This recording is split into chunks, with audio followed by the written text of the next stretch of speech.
नमस्कार दोस्तों, आपके अपने YouTube चैनल सोजस क्लासेज में आप सभी का बहुत बहुत स्वागत है।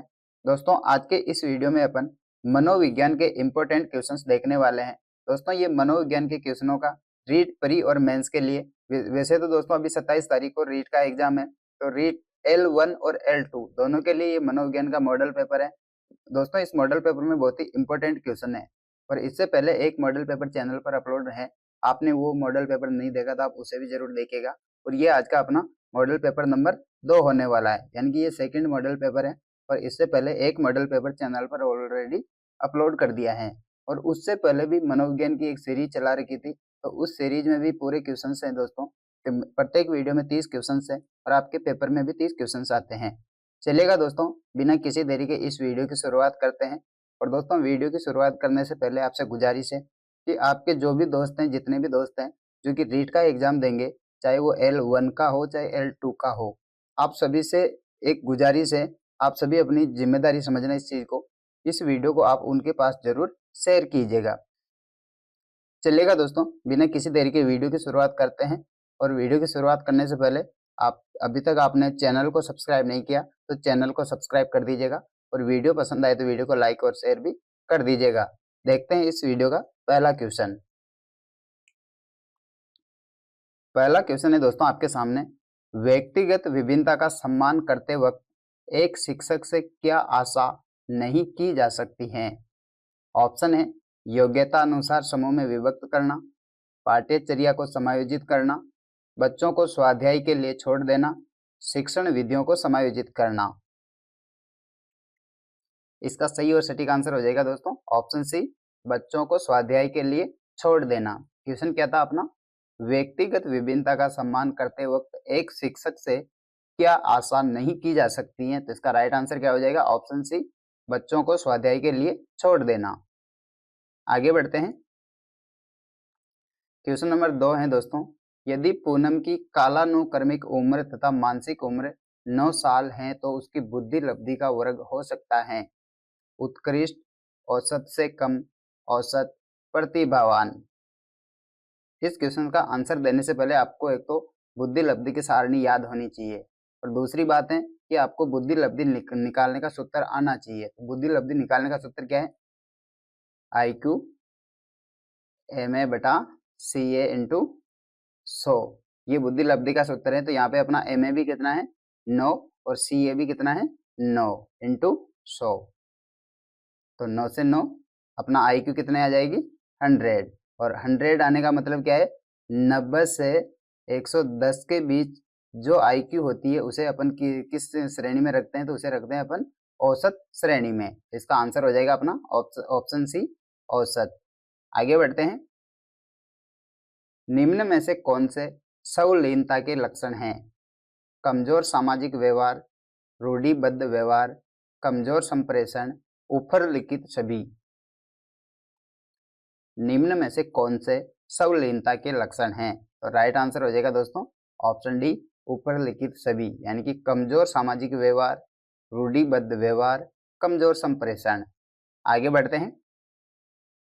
मात्रात्मक व्यक्तिगत क्षमता रूपी प्रक्रिया को कहा जाता है विकास, वृद्धि, संतुलन, परिपक्वता। बहुत ही इंपॉर्टेंट क्वेश्चन है। मात्रात्मक व्यक्तिगत क्षमता रूपी प्रक्रिया को क्या कहा जाता है? आंसर हो जाएगा दोस्तों ऑप्शन बी, वृद्धि। वृद्धि और विकास पढ़ाते समय दोस्तों आपको बताया जाता है कि वृद्धि तो होती है मात्रात्मक और विकास होता है गुणात्मक। विकास क्या होता है? गुणात्मक। तो जहां पे भी क्वेश्चन में गुणात्मक आ जाए तो वहां पे तो राइट होगा विकास, और जहां मात्रात्मक आ जाए वहां पे राइट आंसर हो जाएगा वृद्धि। आगे बढ़ते हैं दोस्तों। किशोरावस्था में एक बच्चे के उचित विकास हेतु माता पिता तथा शिक्षक निम्न कार्य कर सकते हैं। ऑप्शन है लिंग शिक्षा का उचित ज्ञान देना, उचित वातावरण प्रदान करना, परामर्श तथा मार्गदर्शन सेवा की व्यवस्था करना, ऊपर लिखित सभी। किशोरावस्था में एक बच्चे के उचित विकास हेतु माता पिता और शिक्षक क्या प्रयास कर सकते हैं दोस्तों? तो इसका राइट आंसर हो जाएगा ऑप्शन डी, ऊपर लिखित सभी, यानी कि उसको लिंग शिक्षा का ज्ञान देना, उचित वातावरण प्रदान करना, परामर्श तथा मार्गदर्शन सेवा की व्यवस्था करना। आगे बढ़ते हैं। निम्न में से कौन क्रियात्मक शोध से संबंधित नहीं है?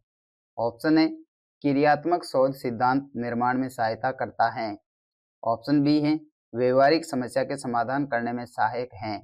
ऑप्शन सी है, त्वरित चिंताजनक समस्या के ऊपर यह केंद्रित होता है। और ऑप्शन डी है, यह रचनात्मक प्रतिक्रिया देता है, जैसे उद्देश्य और प्रणाली में खुला परिवर्तन होना। कौन सा है दोस्तों जो क्रियात्मक शोध से संबंधित नहीं है? इसका आंसर हो जाएगा ऑप्शन ए, क्रियात्मक शोध सिद्धांत निर्माण में सहायता करता है, जबकि ऐसा नहीं होता है। राइट आंसर क्या हो जाएगा? Option A. आगे बढ़ते हैं। बाल्यावस्था के दौरान अपने तथा दूसरों के नजरिए में फर्क करने में योग्यता को दर्शाता है। ऑप्शन है केंद्रस्थ, आत्म केंद्रस्थ, जीववाद या जीवात्मवाद, इनमें से कोई नहीं। बाल्यावस्था के दौरान अपने तथा दूसरों के नजरिए में फर्क करने में योग्यता को दर्शाता है, तो इसका राइट आंसर हो जाएगा ऑप्शन बी, आत्म केंद्रस्थ। नेक्स्ट बढ़ते हैं। क्वेश्चन नंबर 8 है दोस्तों, एक शिक्षक अपनी कक्षा में थॉर्नडाइक के सिद्धांत को लागू करने जा रहा है। निम्नलिखित में से क्या शिक्षक को लागू नहीं करना चाहिए? ऑप्शन है दोस्तों, बच्चों को तैयार किया जाना चाहिए तथा उन्हें कार्य सीखने हेतु सही रूप से प्रेरित किया जाना चाहिए। नेक्स्ट ऑप्शन है, बच्चों को नई चीज सिखाने हेतु खोज विधि के लिए उन्मुख किया जाना चाहिए। नेक्स्ट ऑप्शन है, उचित अभ्यास तथा ड्रिल कार्य किया जाना चाहिए। और ऑप्शन डी है, जहां तक हो शिक्षक को पुरस्कार का उपयोग सही रूप में करने की कोशिश करनी चाहिए। थॉर्नडाइक के सिद्धांत को लागू करने के लिए दोस्तों एक शिक्षक को क्या नहीं करना चाहिए? इसका राइट आंसर हो जाएगा ऑप्शन बी, बच्चों को नई चीज सिखाने हेतु खोज विधि के लिए उन्मुख किया जाना चाहिए। आगे बढ़ते हैं। जब कोई बारंबार अपनी कमजोरी से निकलने में असफल होता है और कुछ प्रवणता हासिल करता है या फिर साधारणतः अधीनता या अपकर्ष को ज्यादा बल देने लगता है, ऊपर लिखित तथ्य को किसने हीन भावना कहा है? Carl Jung, Sigmund Freud, Karen Horney, Alfred Adler. Carl Jung या फिर कभी कभार जुंग भी आ जाता है, तो आप कंफ्यूज मत होना, दोनों एक ही नाम है, कार्ल युंग या फिर कार्ल जुंग। इस क्वेश्चन का राइट आंसर हो जाएगा दोस्तों ऑप्शन डी, अल्फ्रेड एडलर। आगे बढ़ते हैं। अत्यंत निपुणतापूर्ण अधिगम पद्धति जिस पर बांडुरा तथा वाल्टर ने बल दिया वह है पुरस्कार तथा सजा, निरीक्षण युक्त अधिगम या अनुकरण, सब वास्तविकीकरण, ऊपर लिखित कोई नहीं। अत्यंत निपुणतापूर्ण अधिगम पद्धति जिस पर बांडुरा तथा वाल्टर ने बल दिया है वह है, तो इसका राइट आंसर हो जाएगा ऑप्शन बी, निरीक्षण युक्त अधिगम या अनुकरण। आगे बढ़ते हैं दोस्तों। यदि कोई विद्यालय बच्चों के प्रवेश के समय कैपिटेशन शुल्क लेता है तब उसके लिए शिक्षा का अधिकार अधिनियम 2009 में दंड का क्या प्रावधान है? ऑप्शन ए है, प्रति व्यक्ति शुल्क के 10 गुना तक अर्थदंड और 1 साल का कारावास। ऑप्शन बी है, प्रति व्यक्ति शुल्क के 20 गुना तक अर्थदंड और 1 साल का कारावास। ऑप्शन सी है, प्रति व्यक्ति शुल्क के 10 गुना तक अर्थदंड। और ऑप्शन डी है, प्रति व्यक्ति शुल्क के 5 गुना तक अर्थदंड और 1 साल का कारावास। यानी कि जो विद्यालय कैपिटेशन शुल्क लेता है उस विद्यालय के लिए दंड का प्रावधान क्या है आरटीई 2009 के अनुसार? इसका राइट आंसर हो जाएगा दोस्तों ऑप्शन सी, प्रति व्यक्ति शुल्क के 10 गुना तक अर्थदंड। आगे बढ़ते हैं दोस्तों अगले क्वेश्चन की ओर। फ्राइड की अनुशंसित व्यक्तित्व की बनावट के अनुसार निम्न में से कौन मूलभूत तीव्र इच्छा के उठने के साथ ही तुरंत तथा अनैच्छिक रूप से यानी कि सभी नियम तथा जीवन की सत्यता तथा नैतिकता की अवहेलना करते हुए संतुष्ट करता है? प्राअहम, अहम तथा प्राअहम दोनों, इदम, अहम। सिगमंड फ्राइड ने 3 प्रकार बताए थे, अहम, इदम, अहम, प्राअहम। तो उसमें से कौन सा प्रकार है दोस्तों जिसमें मतलब ऐसी कोई भी इच्छा हो जाए तो उस इच्छा को किसी भी, चाहे साम दाम दंड भेद, किसी भी चीज का उपयोग करके उस इच्छा को पूरी करना ही है, तो ऐसा कौन से इसमें पाया जाता है, कौन से टाइप में ऐसा होता है? तो इसका राइट आंसर हो जाएगा दोस्तों ऑप्शन सी इदम। और इदम को दोस्तों इच्छाओं का भंडार ग्रह भी कहा जाता है। आगे बढ़ते हैं। निम्न में से किस तकनीक के अंतर्गत एक बच्चा किसी चीज को हासिल करता है जिसे बाद में वह अपनी इच्छुक चीजें, कार्य या लाभ में बदल सकता है? टोकन इकोनॉमी, गठन करना, विलोपन, अप्रकट संवेदीकरण। इसका राइट आंसर हो जाएगा दोस्तों ऑप्शन ए टोकन इकोनॉमी। आगे बढ़ते हैं। समायोजन प्रक्रिया के दौरान विद्यार्थीगण बहुत से विरोधाभासी परिस्थितियों से गुजरते हैं। उदाहरण स्वरूप, एक विद्यार्थी शिक्षक के सामने अपनी गलतियों को स्वीकार करना चाहता है, पर इसके साथ ही वह शिक्षक द्वारा दंडित होने से भी डर रहा है। निम्न में से किसके सापेक्ष में इसे अच्छी तरह समझाया गया है? ऑप्शन है पद्धति विरोधाभासी परिस्थिति, वर्जन विरोधाभासी परिस्थिति, पद्धति वर्जन विरोधाभासी परिस्थिति, ऊपर लिखित कोई नहीं। क्वेश्चन इंपॉर्टेंट है, ध्यान रखिएगा।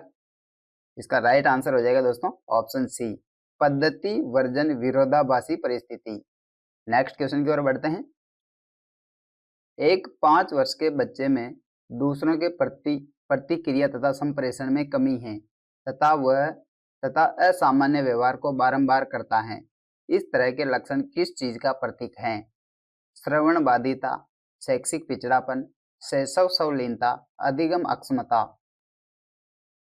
यानी कि एक 5 वर्ष का बालक है जो दूसरों के प्रति प्रतिक्रिया और संप्रेषण में कमी है और असामान्य व्यवहार को वो बार बार दोहराता है। तो ये लक्षण किस चीज का प्रतीक है? इसका राइट आंसर हो जाएगा ऑप्शन सी शैशव सवलीनता। आगे बढ़ते हैं। किशोरावस्था की ऐसी आदत जिसमें खुद को भूखे रखने की प्रवृत्ति होती है तथा यह ज्यादा बालिकाओं में पाई जाती है, ऐसी अवस्था को कहा जाता है? एनोरेक्सिया नर्वोसा, डेलीरियम ट्रेमेंस, सवलीनता, डाउन सिंड्रोम। इसका राइट आंसर हो जाएगा दोस्तों ऑप्शन ए एनोरेक्सिया नर्वोसा। आगे बढ़ते हैं। यह कथन की एक उत्तेजक प्रतिमान जो एक प्रतिक्रिया के समय क्रियाशील है, यदि वह दोबारा होगा तो उस प्रतिक्रिया को उत्पादित करने की प्रवृत्ति रखेगा, निम्न में से किस सीखने के सिद्धांत को इंगित करता है? हल्का प्रबलन का सिद्धांत, गुथरी का प्रतिस्थापन का सिद्धांत, सीखने का क्षेत्रीय सिद्धांत, स्किनर का प्रबलन सिद्धांत।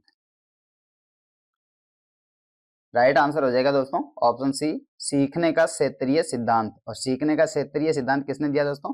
Kurt Lewin. किसने दिया? Kurt Lewin. आगे बढ़ते हैं। अधिगम का निष्पादन है अभिवृत्ति, ज्ञान, कौशल, उपरोक्त सभी। राइट आंसर हो जाएगा दोस्तों ऑप्शन डी उपरोक्त सभी। नेक्स्ट बढ़ते हैं। निम्न में से कौन सी संस्था प्रशिक्षण नियमावली तथा कार्यक्रमों का विकलांगता पुनर्वास के क्षेत्र में भारत में क्रियान्वयन करता है? राष्ट्रीय अध्यापक शिक्षा परिषद, राष्ट्रीय शैक्षिक योजना एवं प्रशासन विश्वविद्यालय, राष्ट्रीय शैक्षिक अनुसंधान एवं प्रशिक्षण परिषद, भारतीय पुनर्वास परिषद। राइट आंसर हो जाएगा दोस्तों ऑप्शन डी भारतीय पुनर्वास परिषद। आगे बढ़ते हैं। एक विशेष स्तर पर बच्चे मौलिक तर्क करना चाहते हैं। पियाजे ने इसे अंतर्ज्ञान इस्तेमाल करना तथा सभी प्रकार के प्रश्नों का जवाब कहा है। पियाजे के अनुसार निम्न में से कौन से चरण का यह अर्थ है? साकार संचालन, पूर्व संचालन, औपचारिक संचालन, उपरोक्त कोई भी नहीं।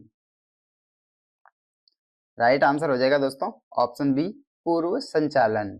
आगे बढ़ते हैं। ज्यादातर बच्चे प्रथम सार्थक शब्द इस उम्र में बोलते हैं?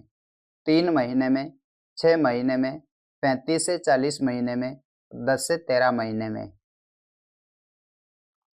ज्यादातर बच्चे प्रथम सार्थक शब्द किस उम्र में बोलते हैं? राइट आंसर हो जाएगा दोस्तों ऑप्शन डी 10 से 13 महीने में, यानी कि 1 वर्ष के आसपास। आगे बढ़ते हैं।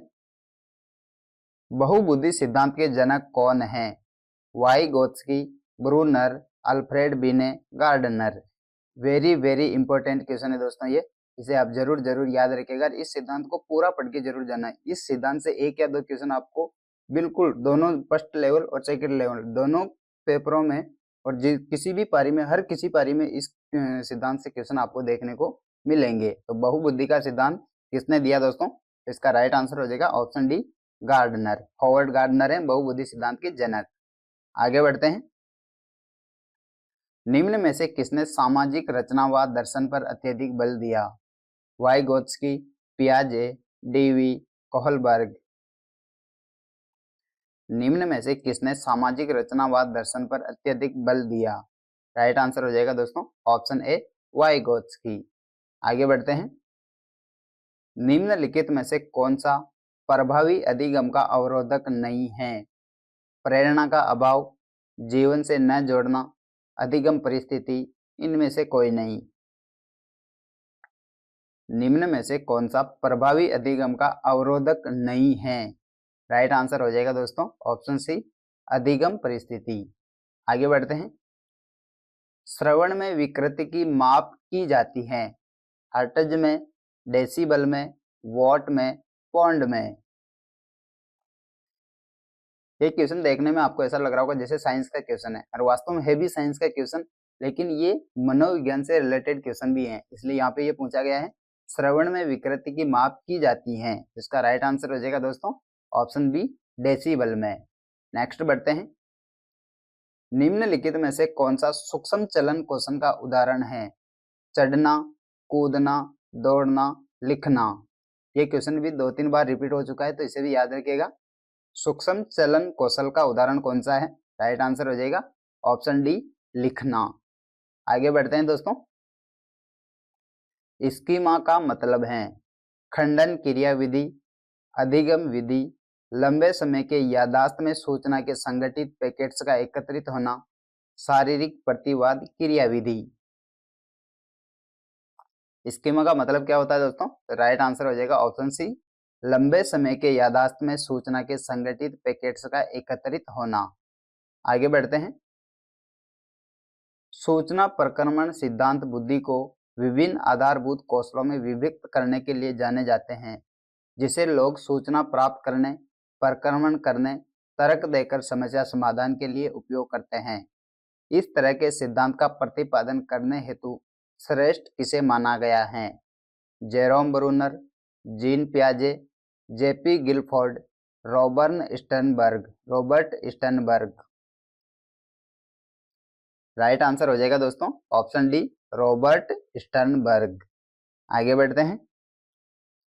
बिना विचार किए केवल नकारात्मक या सकारात्मक प्रतिक्रिया किस अभिव्यक्ति को दर्शाती है?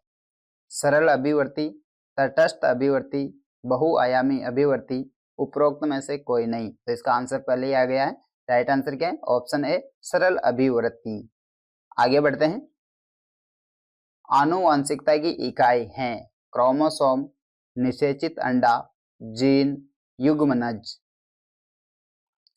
आनुवांशिकता की इकाई कौन सी है दोस्तों? राइट आंसर है ऑप्शन सी, जीन।